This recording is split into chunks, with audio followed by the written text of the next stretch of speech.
Hello everybody, how's everybody doing? I hope you're doing fine today, better than me. Little problem with my back, working it out, doing a little treadmill, little yoga, little physical gym, my friend Jim. I gotta go to the gym. And sleeping on my face still, and that's helping out a little bit. I don't take pain pills. Yeah, happy Father's Day. My three sons, they're all out, they're all playing games. That's how they celebrate Father's Day. They always celebrate Father's Day like that. All days they celebrate like that. Yeah, it's this day and age. Anyways, yeah, I had a lot of recommendations on my back for my back, and that's so interesting because a lot of people are into health and diet today. I think it gives us an idea that we have a lot of spare time on our hands. People do these research or look around the internet to find out how to fix some of their personal health problems, or just to brush up on, health issues. And lots of people are into that. Everybody's an expert today, an internet doctor, everybody's an expert on everything. They can tell you what's good for the liver, what's bad for your headache, and all that kind of stuff. Just unbelievable. And in the old days it wasn't like that. I guess Neanderthal, he didn't worry about all those things. He didn't ask, well, is mammoth meat good for the liver? I don't think he asked that. He just went and ate, and that was it. Yeah, okay. Extinction, very quickly. We have riots in different parts of the world, and we have a lot of people suffering through this period, and some countries more than others, especially the poor countries. And I like one that I saw the other day. Let me put it up here. Give me a second. See if I can get it in there. Okay, here it goes. Okay, it says, do you want us to steal? We don't have money to eat, not even 250 liras in our pockets, but I swear by Almighty, we will eat you. We will eat you. We will eat you. So we're already talking cannibalism here. How's that for prediction? We're going to do a cannibalism when the shit hits the fan, so to speak. I guess we can expect anything to happen. And there's only two possibilities from now on. We either recover, which a lot of hopeful people think will happen, or we won't. And, this year is going to be a very key year in that sense. We're either going to see a lot of riots because a lot of people are unemployed, and at some point money's going to run out and they're going to be suffering. Now, I'm not talking only about the poor countries. I'm going to talk about, some of the advanced nations. They're going to have problems on their hands. A lot of people going out there. Just yesterday, they laid off 62, no, what am I saying? They closed 62 stores, Karstadt here in Germany, and they laid off 6,000 people, approximately 6,000 people. About 1/3 of the stores in Germany, Karstadt, are being closed down I think on the 1st of October.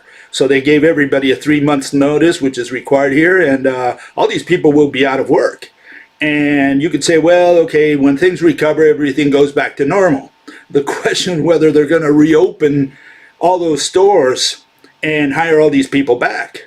And the reason I'm asking this is, I don't know if the restaurant and tourist business in general, hotels, airlines, they say it's 10% of the global economy. I'm not sure if it's going to recover that quickly or at all. And so it's going to be quite interesting what's going to happen from now on. Anyways, let's get on with the subject today. Subject matter today is Mr. Neil Tyson. No relation with Mike Tyson, boxer, okay, by the way. And but before we get into him, let's look at some of the comments and questions that were raised. And there were quite a few of those, so let's go through them as quickly as we can. Okay, here's one fellow, and he puts this issue. He says, Arab countries, related also to extinction, right?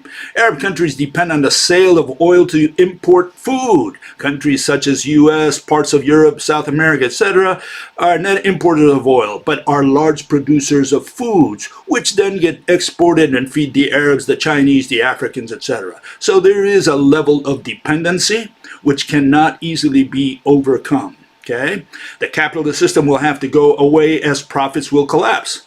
Okay, I don't know what he's going to propose in exchange, but he did. It turns out he did. He says, but the fundamentals are still sound, and food can be grown and sold at a cost, thus keeping the population alive.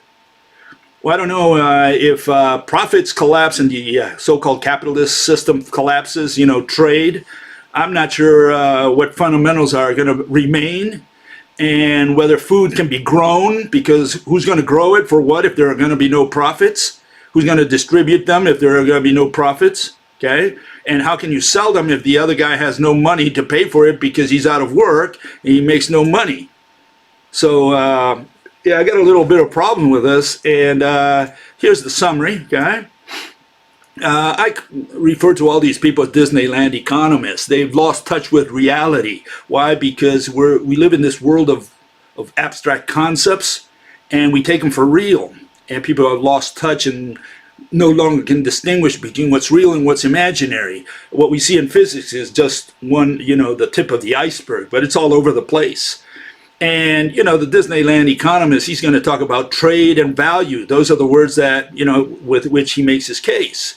And what is that? What is trade and value? Well, value is what you have in your brain, I mean, here, like that picture showed, let's see if I get, yeah.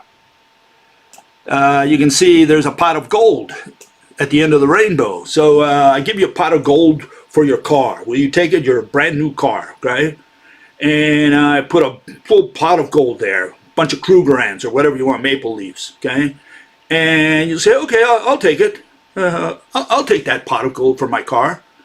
And I said, okay, well, I'll give you another rock. I'll give you this rock instead, limestone, whatever this thing is, granite. And it's got a little bit of metal in it. It weighs also some. I'll give you as many rocks as you want. I'll go to the park and just pick up as many rocks as you want for your car. Will you accept it? And you might say, well, Bill, you're crazy. I'm not going to accept that. Well, you were just about to accept some rocks here called gold, and now you're going to say that you're not going to accept these other rocks?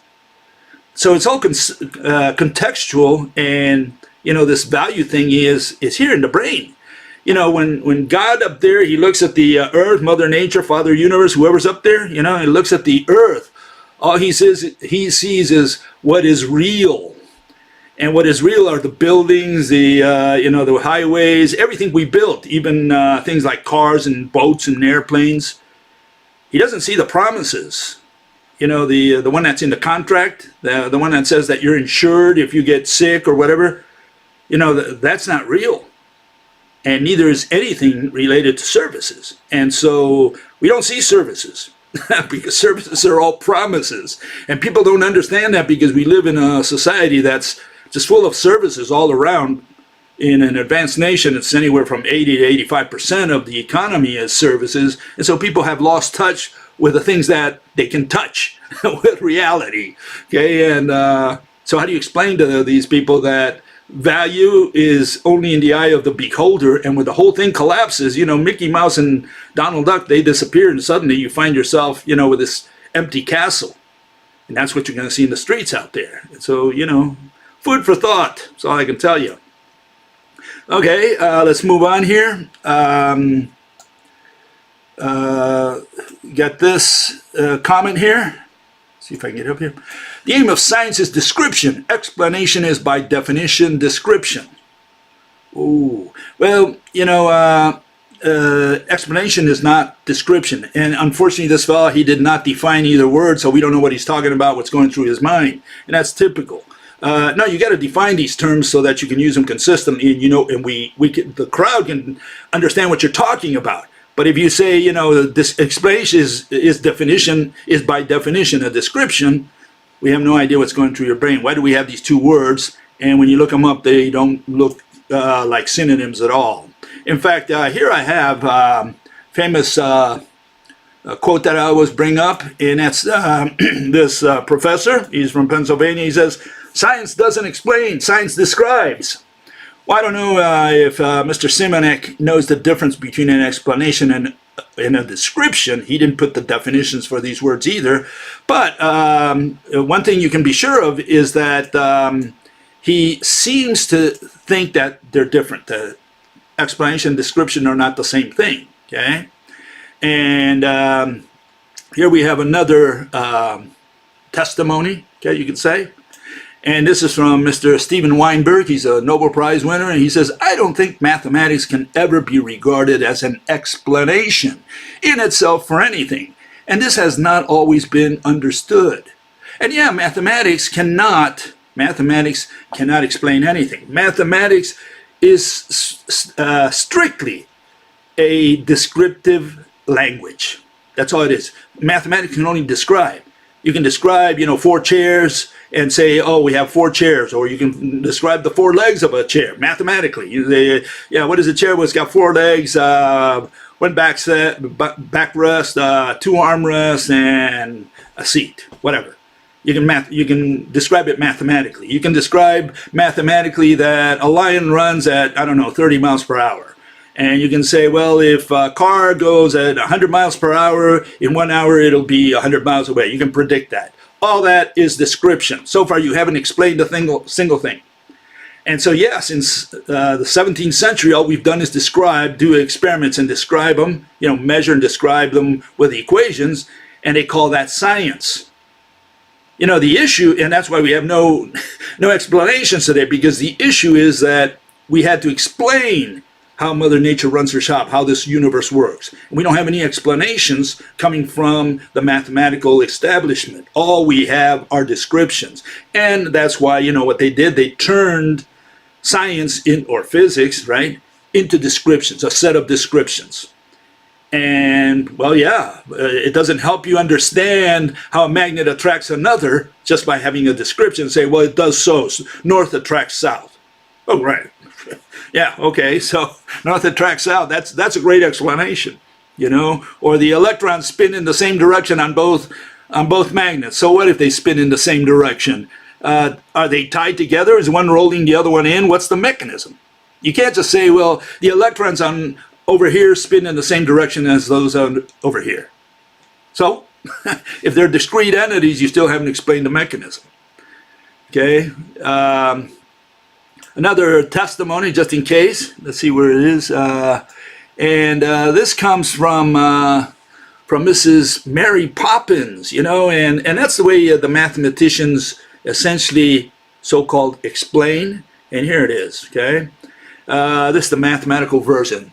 Mr. Banks, the banker, says, "Will you be good enough to explain all this?" And Mary Poppins says, "First of all, I would like to make one thing perfectly clear.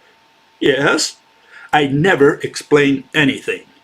And that's a synthesis of mathematics right there. They never explain anything, okay?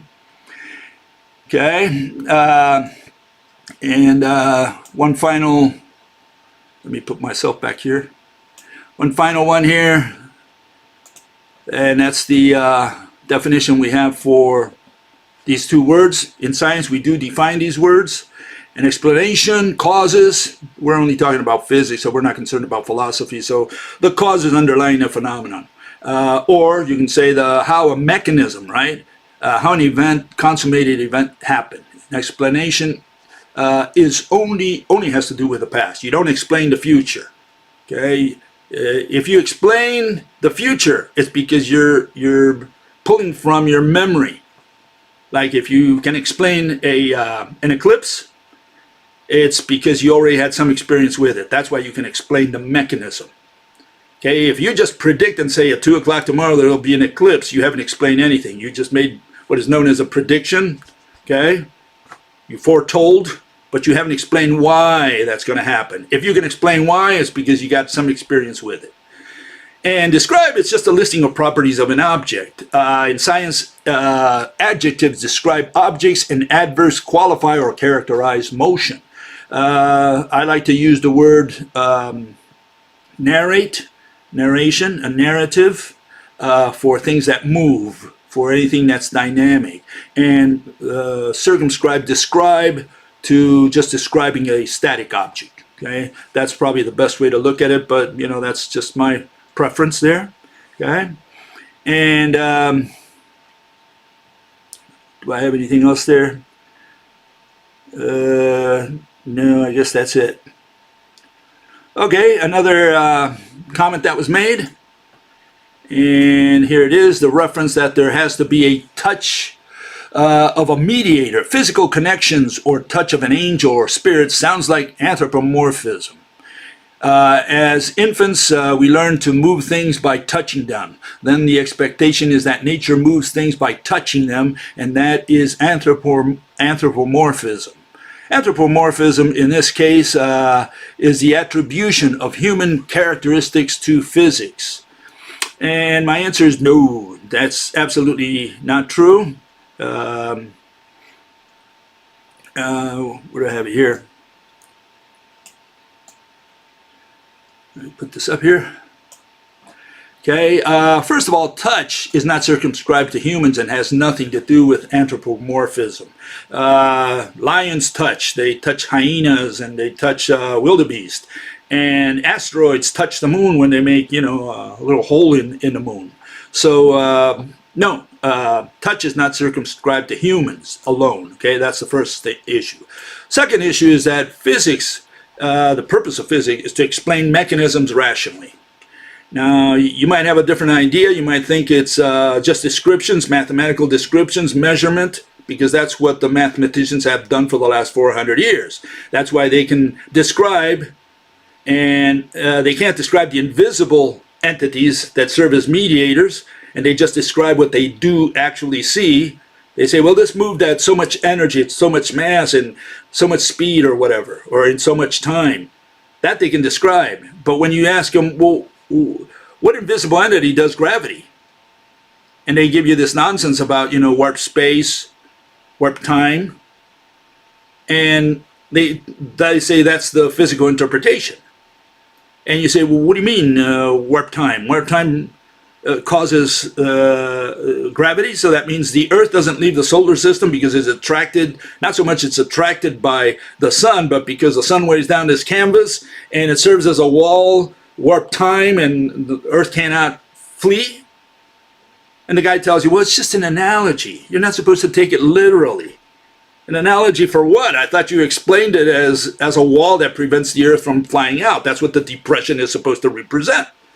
So we have a nonsense analogy, which they deny immediately afterward, and then they even add that, well, we don't understand it either. Great. So we don't have an explanation. We don't have a rational explanation for how gravity works. Okay, yeah, among other things, magnetism, electricity, workings of the atom, light. Okay, it's religious folk that invoke spirits to do action at a distance physics. In other words, with no mediators. You know, the fellow can easily say, you know, there should be no mediators. We don't require mediators. Okay, explain the mechanism. That's what we want to understand. Don't give me a description and say, well, it does so. The magnet attracts another magnet. No, I want to know the mechanism, how it does that magic trick. And if you can't explain that, you're not a scientist. You're just a descriptor. You're just a mathematician, which is what we have today. We don't have any science, any physicists. Okay? And just to rub it in, you got to distinguish between supernatural and irrational. You know, the fellow who's from the traditional religions, he might say that, you know, the curtain moves because, you know, a spirit moved it, an angel moved it. So they use supernatural entities. They might bring in, I don't know, a leprechaun or maybe Pegasus or whatever. The mathematicians, what they do, they bring in concepts. They use concepts as objects, and that's irrational. That's the main point of irrationality. There's a couple more criteria, but that's the main one. They say, well, energy, we transferred energy, or we transferred information, or we moved the mass, or we warped time. All those are irrational statements. You can't use those words as physical objects, which is what they do. So just be aware that there's supernatural and irrational. irrational movement of concepts. Supernatural, you have a physical object out there, something which is identified as a physical object. Could be God, it could be the devil, it could be spirit, an angel, whatever you want to put there. You can put Snow White if you want, doesn't matter. And then you do physics with this entity that you created, okay? And the question is justifying the entity at that point, you know. But supernatural is a little higher than irrational, okay? Irrational means he doesn't understand even the difference between an object and a concept. So, you know, what can we say? Okay, next point, another comment. It's got to do with exist. It says, you are talking about whether God exists. What about thought? Does that exist? Maybe not, because it's not a shape. Oh, well, would really like to say I exist, but I can't because Bill said no. Well, it's not that Bill says no, it's that Bill defines his terms. That's the difference. You define the words and then you use those words rigorously. You don't deviate one iota from that definition. That's the issue. And people don't like to define because they don't know how to define words scientifically, and that's where we run into trouble. Here's the definition of exist, okay? What does exist mean? Or what is the definition? Well, physical presence, an object that has location. What is an object? That which has shape. What is location? It's the set of distances from one object to all the rest. No, we don't use any of the senses to determine or prove, or whatever you want to call it, verify, exist, okay? And yeah, a lot of people have problems with that definition because they say, well, you know, that's your definition. Yeah, fine. You know, you don't like my definition. It's very simple to get it fixed. Just give me an alternative. I mean, we need the word exist. We need to have the word exist to do physics, among others, right? We need the word object. We need location, motion, exist, because those words are used every 2 sentences. And so you need to know what the word exist means for the purposes of physics, especially because physics is the science of existence. Physics studies and tries to figure out what exists out there. That is the purpose of physics. So you need the word exist in physics. And so you begin by defining the word. And if you have no definition, then you have no case, because we don't know what you mean by the word exist. Okay? And yeah, one other thing that we do is first we define what a definition is. And we also have a definition for the word definition. We have to have that because people say, well, define the definition. Yeah, we have a definition. A limitation placed on the extent or usage of a word. And here are some of the points to clarify that. Scientific definition is rational if it can be used consistently. Okay, rationally, scientifically. Definition is not the same thing as meaning. Meaning is what the jury gets out of it. Definition is what the prosecutor does. He defines. Concepts we define, objects we point to. Okay? We don't define objects. We don't define the word table. Okay? You might say, well, I saw it in the dictionary. Yeah, what you found is after you point to a table and say table, it's the only object in the universe, you point to it, the ET now knows what a table is. Now you can describe it and say, well, it's got 4 chairs, four legs, it can be used for eating or sitting your baby on top of it. You can describe anything you want afterwards. But right now you need to know what the word table means. Okay? And it's either an object or a concept. Can't be both. An object is, a concept is what? Concept is, I don't think I have it there. Well, it's a word that invokes 2 objects. Okay? I don't have it here? No, I don't. Okay. I think I've got it later on, but it's okay. Only strategic words require rigorous definitions. We don't define the word shape.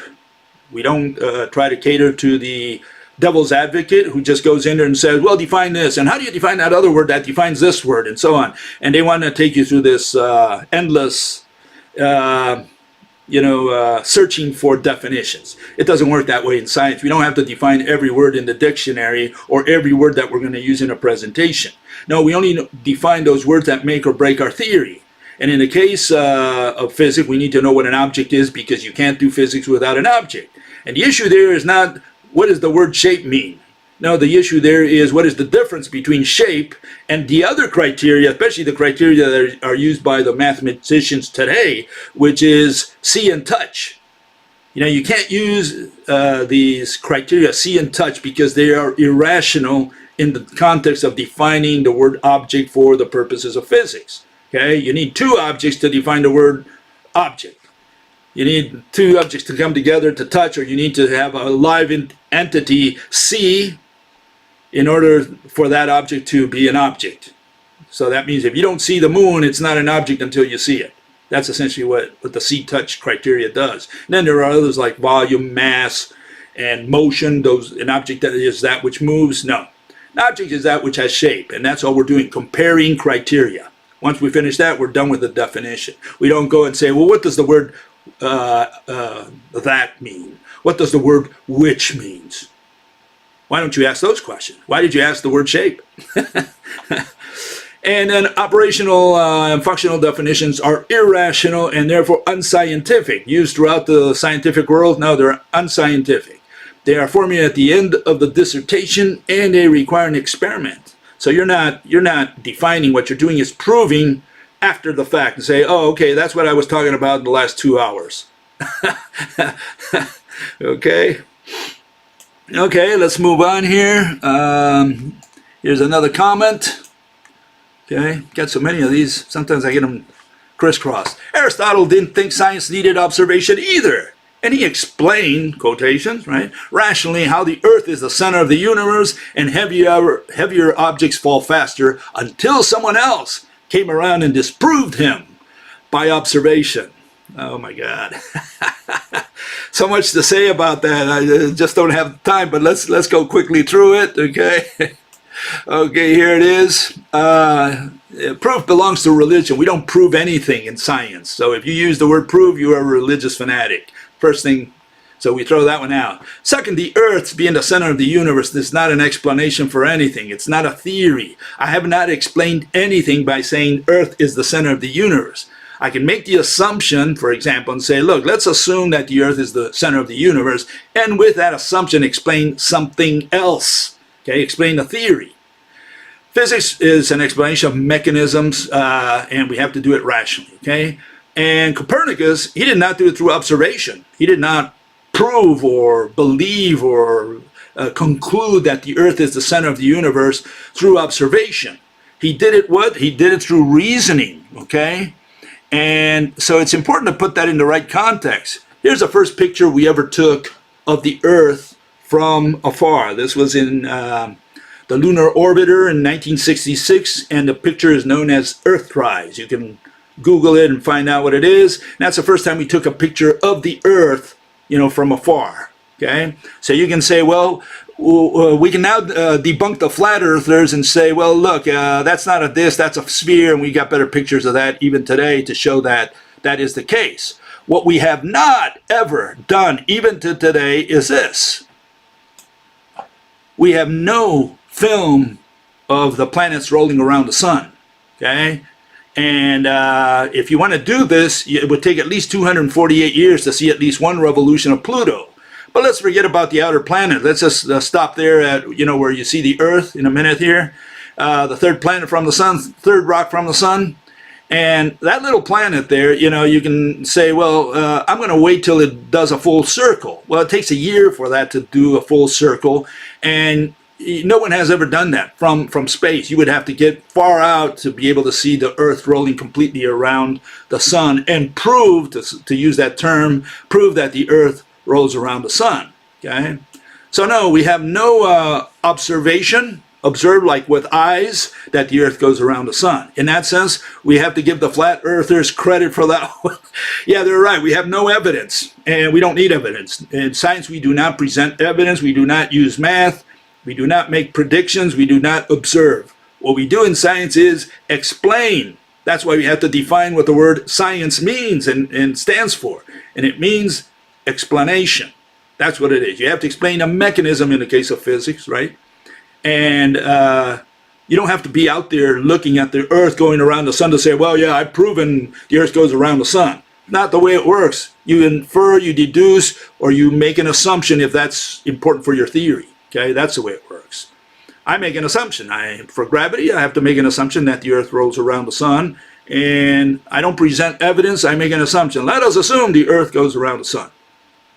No one can object to that. There can't be an objection from a flat earther if I just make the assumption. You can't say, well, you haven't proven it. No, I know I haven't proven it. I wasn't here to prove it. I was here to explain a theory, explain a mechanism. I'm going to use the assumption that the earth rolls around the sun. You like the assumption? You don't like it? Well, what's your assumption? And we'll compare notes then. That's the way it works. That's how the scientific debate proceeds, okay? Okay, I think it's the final comment here before we move on. It's going to take too long otherwise. Electron shell, so your hypothesis is based upon a concept, don't you think? Huh? Electrons are a concept. Oh, and it's a completely failed concept. One wing parrot cannot fly. Okay.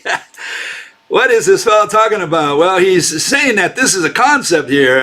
Here it is. Here were the words. Okay, these are the words that you need to define in physics. Okay, and more or less you got to maintain this order. I don't know if it's necessary for the last few words, but certainly for the first few. The first word you need to define is the word object. Then you need to define the word distance, location, and then you can move on to motion, exist, and concept. Okay. That's the way it should work. And so first we define an object, that which has shape, and then we go to the word concept down at the bottom. It says a word that invokes two objects. Okay, that's a brief version of it. And so we have a definition, and no, electron is not a word that invokes two objects, not at least in the rope model that we propose, the rope model of light. Here's an electron shell. This is what we're referring to. And if you can see something in front of your eyes there, well, that's got shape. And if it has shape, it qualifies as an object. We're done. So no, an electron shell, which is that blue ring on the one on the left, and the 3D version there on the upper right. Okay, it shows that there's some kind of a ball. It's you can think of it as a ball of yarn. Okay, and at the bottom, how it's constructed. Okay, so that's it. So you're looking at something. No, that's not a concept. And for that's why it's important to define the word object and the word concept for the purposes of physics, so that people don't confuse one with the other. To say that an electron is a concept shows that this person doesn't have the slightest idea of what an object is, and doesn't know the difference between an object and a concept. That's all he's showing there. He's got to define these terms in a precise manner in order to use them consistently. And yeah, once we define that here, you see the proposal. We have these electron shells. They expand and contract at great speeds. And what they do, they torque the rope, and that's what we're going to call light. Okay, so it's a different model altogether than what the mathematical establishment proposes out there, which is particles and waves. Okay. Okay, let me move on here. Let me see if I can. Do you need some of these? I got so many of these. Get lost sometimes. Okay. Anyways, here let's go with good old. I'm going to do a little review of Michio the other day. What I did, I went through Michio Kaku. Okay, and what this fella essentially does is make money. That's all that Michio does these days. A lot of these guys, physicists, so-called physicists, mathematical physicists, mathematicians, they're celebrities. They make a lot of money. Documentaries call them because they're supposedly the experts of mathematical physics. Who else are you going to call if not the expert? Okay, and so what's the problem? Well, the problem I was saying the other day, we have no definition of physics or of the word science. We have no idea what physics or science is. And part of the issue is that and there's synthesized by the Khan Academy. I don't put the exact quote. Okay, I had it in the past, but I'm just summarizing it here. Physics keeps changing, constantly being redefined. What they do essentially is move the goalposts. We don't know what physics is anymore. They reinvented science, essentially physics, right, in the 19th century. Up to that point, they were just following essentially what happened in the 17th century. In other words, do an experiment, measure, put it into an equation. That's all a description. So far, we haven't explained anything. And of course, explanation was done at the bar, with a couple beers, and they just sat around and shot the bull. That's all for a while. That's all they did. And so today we have the same situation. We have a bunch of descriptions, no explanations. We have no mechanisms for the invisible world. Why? Because they can't see it. So they say, well, what we're doing is describing the visible world of what happens to the visible things. And so the way they describe that, they say, well, there's this energy that pushed this ball over there. And they describe mathematically the energy needed to create that force, for example, to move a mass so many feet or whatever. And so this is the issue. We have descriptions. Why? Because they can't see the invisible entities. And all they had to do all these years was propose an invisible entity, invisible, intangible entity, because that's what Mother Nature uses. You're not going to figure out these invisible, intangible entities by going to the lab or to the field. The only way is to visualize. You got to try to visualize how Mother Nature is doing all these mechanisms. Okay. So they reinvented physics in the 19th century. That's essentially the model that we have today. Okay. And what the mathematicians have become are essentially, they become celebrities. In other words, that's the career path. You start out as a student in college or whatever. You ask your teacher, your advisor to put you in give you a recommendation for a good job. Once you get into that job, then you move along, you try to become famous, and then you go to Hollywood and do documentaries and series, TV series. And that's what these guys do. Michio Kaku and like I'll talk today about Neil Tyson. Okay, so what do these celebrities do? They do everything except physics. We're going to go over that in a minute here. And they lost track of what physics was supposed to be, which was explaining, how Mother Nature does her magic tricks, because once we figure that out, we're done with physics. And, they lose their job security in a way. Not that there's a conspiracy, but they're not on the right path anyway. So they're just describing mathematically and just creating more nonsense these days. That's all that so-called physics has become. These people have become what I say the priests of the modern world. They go on TV and they say, don't believe in God. Who's going to believe in God? Who's going to believe in angels? All that nonsense. No, you got to believe in space-time. You got to believe in Big Bang, creationism. You got to believe in black holes and dark matter. That's what you got to believe in. Okay? And then they have all these irrational things like, the uncertainty principle. A particle can be at several places at once, and forget it. You'll never understand. And then they'll tell you, quantum mechanics is weird, No, you're weird. It's called irrational, not weird. Okay? And so don't change. Please learn the language before one of us dies, Okay, so they can't answer any questions regarding mechanisms. Okay, causes. They have no idea what gravity is, what causes gravity. They just give you some BS explanation. When you question them further, they say, well, we don't know, but we've proven it. And here's the equation, okay? And what does Michio say? Well, in the last lecture, he said that what physicists do is invent things.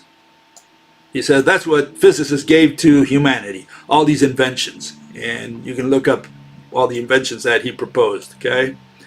Okay, and so what's the problem? Well, I think that he's more like an astrologer, okay? Put him over here. And I look at him more as an astrologer because he's a futurist now. He's into futurism. Each one has carved a little niche.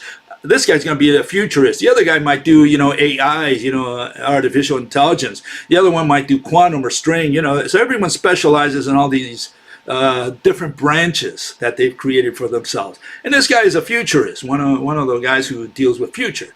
And what is he predicting? He's saying, well, we're going to be uploading memories to the internet, sending them our dreams into outer space. Okay, we're going to build artificial intelligence, robots. Rounding off, right? They're going to take over our jobs. I don't know who's going to be working if these guys are going to take over our jobs, and that is to some degree, it's happening, right? And it's the AIs that will travel to the stars because we have no way of making it. They're not alive, and so they're going to send the AIs. And the question is that what we're going to send out there for what purpose? Are the AIs going to colonize the nearest star or the planets in that nearest star or whatever star out there?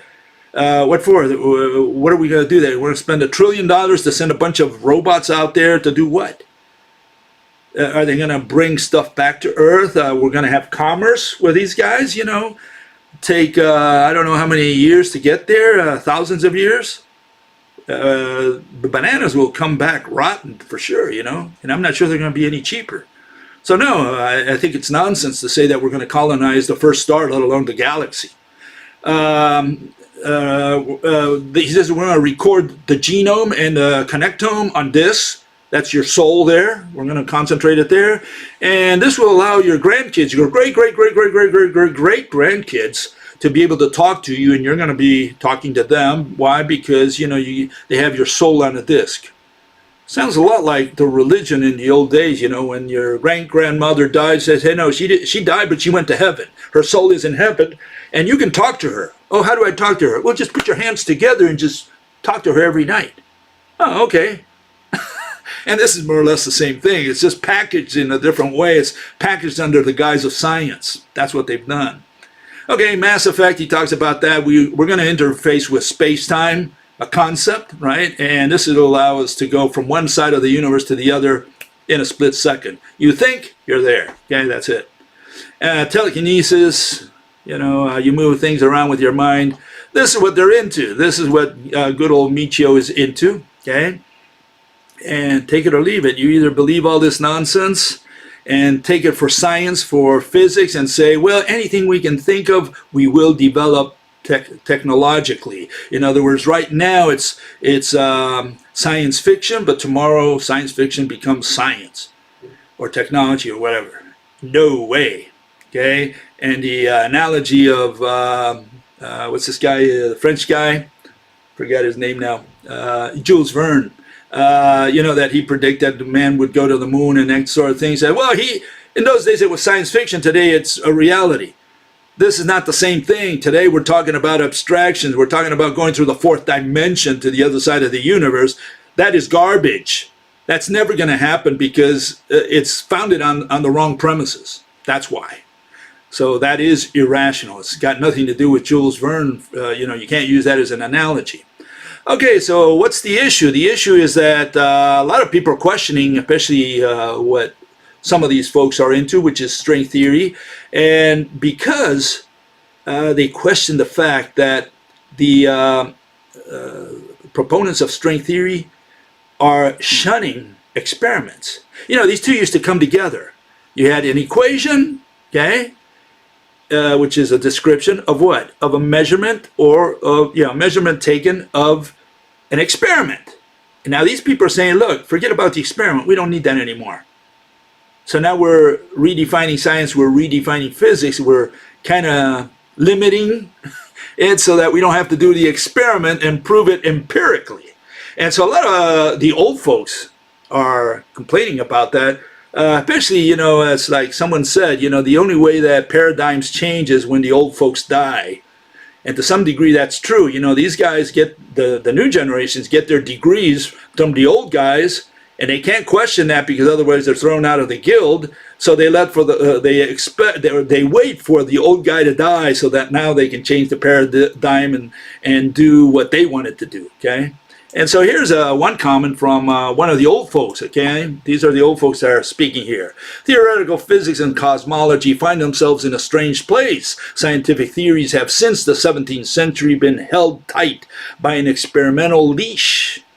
In the last 20 years or so, both string theory and theories of the multiverse have slipped the leash. Okay, no more experiments. Their owners argue that this is no time to bring these subjects to heel. It is this that is strange. I think he withheld a lot of opinions there, this fellow, okay? I think it's more than strange. It's that these guys can't run an experiment to prove their retarded string theory, and so they say, look, we don't need an experiment anymore. We can just do it, you know, by thinking, okay? Okay, here's another fella. And this fellow is also important. His name is Carlo Rovelli, okay? In the book String Theory and the Scientific Method, Richard Dodd describes a few of the many non-empirical arguments that motivate theoretical physicists' confidence in a theory, taking string theory as a case study. I argue that excessive reliance on non-empirical evidence compromises the reliability of science, and that precisely the case of string theory well illustrates this danger. Okay, so all these guys are opposed to string theory. Why? Because they claim that it makes no predictions. That's their famous word for the mathematicians, the old guard.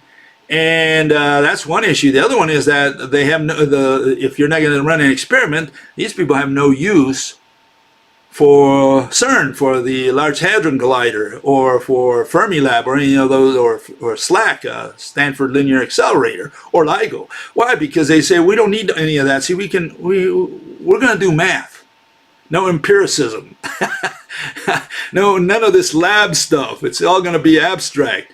And here's one of the greatest opponents of string theory. His name is Sheldon Glashow.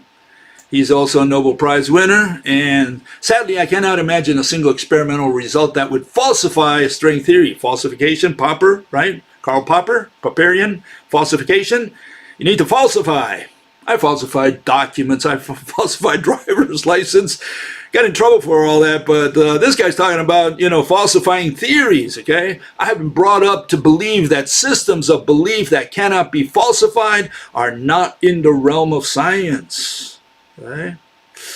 Yeah, these guys are very opposed to it, and the new guard, the new people, they're just waiting for these guys to die so they don't cause any more trouble. After all, they already got their degrees, their PhDs. They don't need these guys anymore. And so these guys are upset because the new generation, the string theorists, which is the new fad, is not paying any attention to all the labs. They're not paying attention to LIGO, to CERN, to any of those things. And so they say, we built all these structures, now they're going to be white elephants? Yes. Okay, and so here's Michio, just in case, just to make sure that that's what he said. If I can get it up here. Okay, and he says, we want to find the God equation, the ultimate theory that explains the entire universe. We want an equation that's maybe 1 inch long that would allow us to read the mind of God. Okay, we think we have it. It's called string theory. It's not in its final form, and it's not testable yet. Okay, it's very hard to test. Oh, no kidding. Personally, I feel no need to prove the theory experimentally, since I believe it can be proven using pure mathematics. That's where the danger comes in. These guys have been peddling string theory now for like 40 years. They're going to give that to the new generation. They're going to bequeath it to the new generation. The new generation is going to run with it. Okay, and the old guard is saying, why did we do all this work with these accelerators? Okay, we get now to Mr. Neil Tyson. Okay, a little late, but still we have time to look at him. And this is his bio. Who is Neil Tyson? Well, here it is. It says, astrophysicist, cosmologist, planetary scientist, author, and science communicator. Just like Michio, science communicator. What's a science communicator? A popularizer. He communicates to the masses. And, these guys are sought after because they say, hey, he's got a loose tongue. He can communicate with people. So let's bring him on our documentary, or let's make a series with him. And he's going to sell, this nonsense called physics or science, whatever they do. And he's going to sell that to the public. Okay. And you can see he's got a bunch of medals. Oh yeah, he's like a general. He's got all these medals clinging from his chest. Okay. Okay. I like to think more of good old Neil Tyson as a caricature. He's just like Michio Kaku and Brian Greene, which I talked about before them. I like to think of these guys as more like a caricature of science. These guys have nothing to do with science, but they have this big name. And the masses out there, they believe these guys are, the epitome of science. They go out there and ask them for an autograph. They should ask them for explanations, not for autographs. Okay. Okay, one person that interviewed good old Tyson is this fine-looking lady here. Her name is Katy Perry. And she asked him some questions. She says, people don't like science. And I totally agree with good old Katy. Why? Because, the so-called scientists, the physicists, they have made science and physics detestable. Nobody can understand it anymore. And they can't understand it. They cannot explain it in rational terms. They say, well, you got to take math. And here's the equation. And the person looks at the equation and runs in the other direction and says, I don't understand, that's nonsense. And so people just take it on their word. Just like the priests in the old days, you know, the parishioner would go to church and this guy would say, oh, you know, he's going to get you for your crimes and for your sins. And people would say, oh, he knows because he can read and I can't. That was the difference. And here we have more or less illiterate people who don't know math. That's an illiterate person, essentially, for these mathematicians. And this person can only rely on the mathematician because he said, well, he understands that equation, I don't. And again, that's because they think that an equation has to do something with science, with physics. And the only reason for that is that's the tradition for the last 400 years. We are now trying to change that, saying, look, there's a new paradigm in town, and that is that math has nothing to do with physics. We need to have an explanation of how Mother Nature does her invisible workings, and then we're done completely with physics because now we understand how the universe works. That's the issue. And so here, good old Tyson says, in StarTalk, my guests are never scientists. Well, he had Stephen Hawking on his show, so I guess that takes care of that. He says, math is the language of the universe. Regular language is not precise enough. What does precision have to do with explaining how a magnet attracts another, you know, mechanically?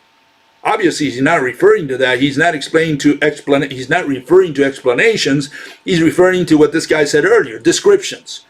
Yeah, anyone can describe a chair and say it's got 4 legs. Yeah. So I did my description, give me my noble. Is that how it works in science? No, in science you got to explain something with the chair. You got to say, look, this is how the window broke. I broke the window with a chair. Now you got an explanation of a mechanism, something that happened. But to say that a chair has 4 legs and here's the equation, 4a, no sense whatsoever. And that's what they're doing. They're just describing. And he says the universe is no obligation to make sense to us. They have this excuse that they don't understand the universe because the universe doesn't have to make sense.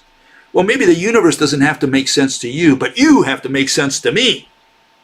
Okay, we're not talking about God's whispering in your ear. You may not understand God, but I need to understand you because you're human. So if you're going to explain something, I need to understand you. And if you cannot explain something to me, then you don't know it well enough. Is that what Einstein says? You can't explain it to a 10-year-old, you don't know it well enough? That's the issue. So these people try to get aside saying, well, we can't understand how this universe runs. What do you think I am, God? And people say, well, at least he's humble and he acknowledges that they don't understand. But then in the next breath, they say, we've proven, and here's the equation. We've proven it with an experiment. You know, they've proven with gravity probe B that Earth drags space around itself. They've proven it. You can't argue that point anymore. You say it drags space around itself, like space is a physical object. It's just an analogy. You don't understand. You're not supposed to take it literally. And so we go around in circles and circles and circles, you know. Okay, what does good old Tyson have to say about knowledge? Here's knowledge. Again with Katie, she says, he begins with a quote, which I don't think was Plato's, but that's a separate issue. I know only one thing, and that is that I know nothing. Oh yeah, that I agree as far as Tyson and Michio Kaku and Brian Greene are concerned. They know nothing, absolutely nothing. As the area of your knowledge grows, see the picture at the bottom there? So too does the perimeter of your ignorance. Okay, she loved that. I think that these guys are all on the perimeter. Their ignorance just keeps growing. Not their I don't know about their knowledge, you know. Because that's the boundary of what is known within the circle and what is unknown is outside of it. Okay, well, that's not necessarily a perimeter because what's outside of a circle is a lot more than just a perimeter. But I guess good old Katie didn't pick up on that. If all you do is not know and don't care that you don't know, that's disaster. But if you don't know and care that you don't know, and then are curious to find out, then the world is yours. Well, I don't know. I want to know, but to use that word, right? And these guys cannot explain, so I'm not sure what I'm supposed to know if these guys can't explain. I mean, you know. Okay, so Katie asks him a real interesting question. And he gives a little different answer than usually is given out there. Says, what happened, you know, what was before the Big Bang? What happened before the Big Bang? How did that come about? Everybody wants to know that. What's Neil's answer? We don't know, but we got top people working on it. So that's the answer. The answer is that, some people are working at it. It turns out that when you look up, you get a different answer. The standard answer is, we'll never figure it out. And Stephen Hawking says in his book, A Brief History of Time, he says it very clearly. He says it's unscientific. It's an unscientific question because there's no, according to them, which is, they think science is experimental, some experiment that you do in the lab or somewhere. There's no way to do an experiment to figure out what happened before the Big Bang. So it's outside the bounds of science to even ask the question. They claim it's an irrational question, just like asking, what's north of the North Pole? That's the answer you get. And this guy's saying, we have people working on it. Must be top secret. I don't know. Maybe it's the U.S. military or the Russian military. They're developing some thing to try to figure out what happened before the Big Bang. Who knows? Some confidential information, secret information. Yeah, nobody's working on that because it's got no answer. You cannot. There's nothing you can come up with to explain how something came out of nothing. You can't come up with a mechanism for that. Not even poor old God can do that. He's out of it as well. Okay, here's another question. Are we living in a simulation? And he goes through this explanation. He says, we can program characters, cartoons, right, that have free will. Okay, listen, because now you're going to find out you're a cartoon. They'll create simulations on their computers, and they'll give them free will. So we create Bugs Bunny, and we tell Bugs Bunny, or give him free will, and it turns out that Bugs Bunny, of his own free will, goes out there and draws also, and creates another Bugs Bunny, or maybe creates Daffy Duck, and gives him free will. Okay, so we have this series of free willies, one right after another. One what is it? Encapsulated, or what's the word I'm looking for? Encapsulated within another, right? So Neil says they'll create simulations on their computer, and they'll give them free will, and this can be simulations all the way down. Okay, so we have this set of turtles, right? One right after another. So we've got one real universe, and all the ones buried within it are simulations, nested worlds, you could say, okay? I throw a dart. Which one am I most likely to hit? The one real universe or one of the simulations that are there? It's programmed by some alien in his parents' basement who had supercomputing power and put free will in the characters that are playing out their lives, and they think they're real. Does he really believe this? So I go to a computer and I create a computer program, which is totally modern age nonsense, right? Create a computer program and I give my character free will. I'll just program it in there. And now it turns out that because my program or my character there has free will, he uses that free will to create another, in his computer, another character that's got free will, and so on down the line. And then one of these characters comes to think, well, I have free will, and I'm saying, well, am I just a simulation or am I real?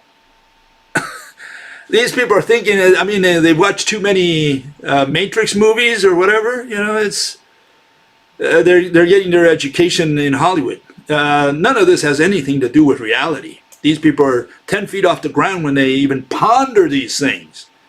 It's just absolute nonsense. This has nothing to do with science, has nothing to do with anything anymore, okay? But that's how they make their money, because that's more important than doing science, right? And so what does Katie tell him? And it's interesting, she says, well, that's just a theory, And he says, well, it's a hypothesis, meaning that it's an untested theory. And it's hard to shake the hypothesis. How do you know we're not in ant form, equivalent of a species that found humans entertaining and said, let's make a place for them where they can think they're free? Does he really believe all this stuff? Or is he just shooting the bull? Is that what he's doing? Does he really believe this stuff? And many times I think they do believe it. Sometimes it seems like they're just playing around, say, well, let's just have ideas, throw ideas there, brainstorm out loud. And other times I really believe they believe this stuff because they believe in quantum mechanics, they believe in string theory, they believe in the nonsense of general relativity. So why aren't they going to believe in some of this stuff that there's a simulation of, aliens creating aliens, giving them free will, and then those creating more aliens and giving them free will, and you don't know where you are in this whole sequence.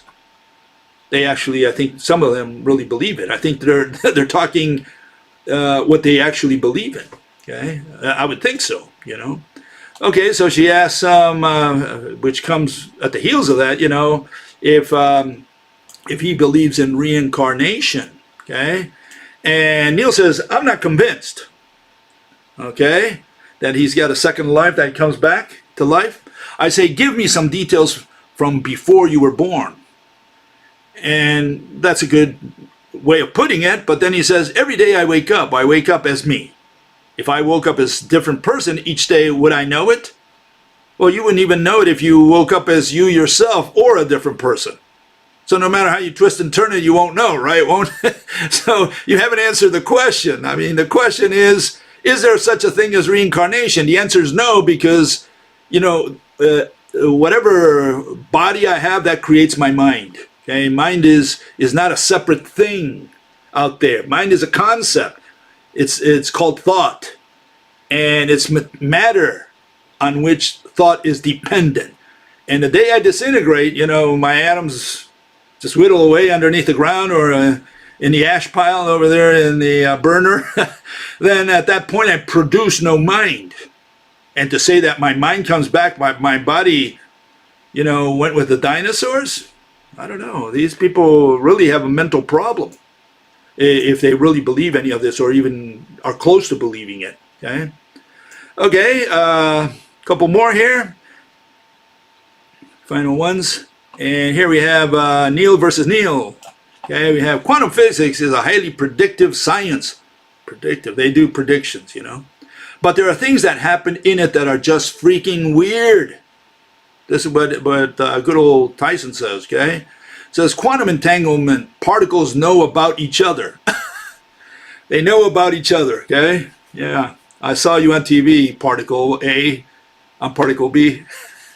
Particle man. At infinite speeds. And that's weird. No, it's irrational. You're weird, okay? We don't understand the weirdness.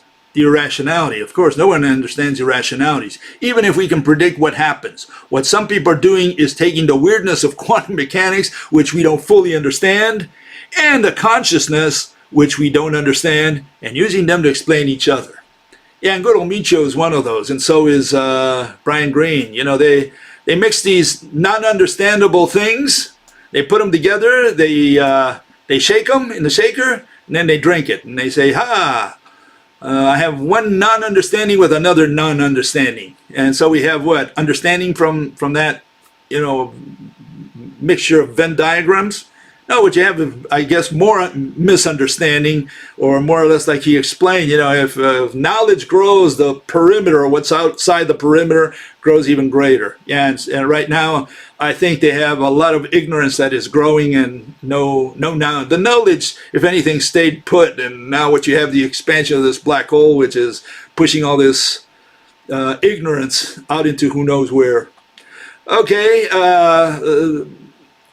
the final drop, the corollary, is the one I like the most, because he was talking about science and the fact that they don't understand this and they don't understand that.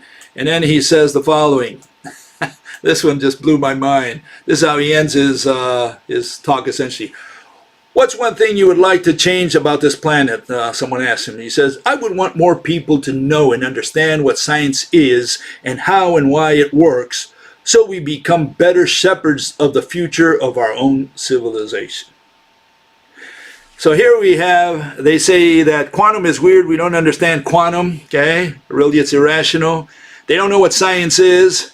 They're talking about, nonsense such as putting your mind on some kind of disk and reproducing your mind later on so that you can talk to your great-grandkids, or shooting it with a laser out into the middle of nowhere. I wish they did that with all these guys. And then he says, I wish people would know a little more about science. Well, if this is science, you can see why people no longer give a damn about science and about physics. People care about technology. That's something separate. But people don't want to speak anymore about science or physics because it's all garbage. What are they going to tell you? Black hole, we know it by heart. Dark matter, we know it by heart. We don't know what it is, but we're looking for it. Big Bang, we know it by heart. We came all the way from Genesis in the Bible. Now we have it in scientific form. You know, it just came by itself without God. Maybe there was a God, but we don't know what happened before the Big Bang. So if there was a God there, we don't know. That's the answer today. And they have all this nonsense. They say, why don't you like science? How can you like science with all these idiots? You know, being the priests that deliver the message to you, the catechism that you're supposed to memorize. You're not supposed to even question because they've already proven it and they've got the equations. So this is the problem. Anyways, I haven't finished with good old Tyson. I'm going to continue with him next time, and we'll see you next time, whenever that is. We'll see you then. Bye-bye.